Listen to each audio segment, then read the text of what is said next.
Hello, Richard here from Eagle6 Airsoft. We're going to be testing this Token SCAR L. So it had a broken bolt stop lever. We've installed our Eagle6 nylon lever with a small mod.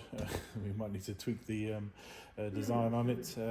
We've got so we replaced that lever, and we've got a power spring installed, which is the M100 spring, which brought it up to about 260 on 3.2s, and we've set it up for 3.2s at range.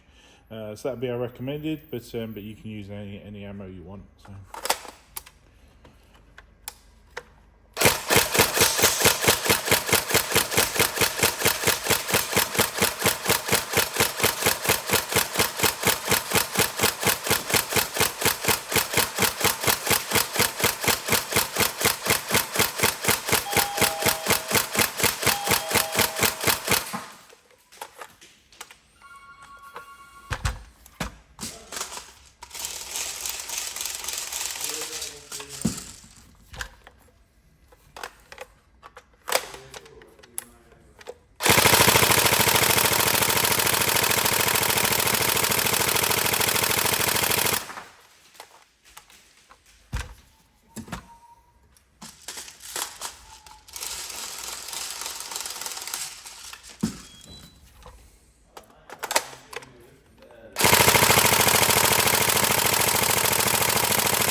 There we go, all tested. We hope you enjoyed. Thank you.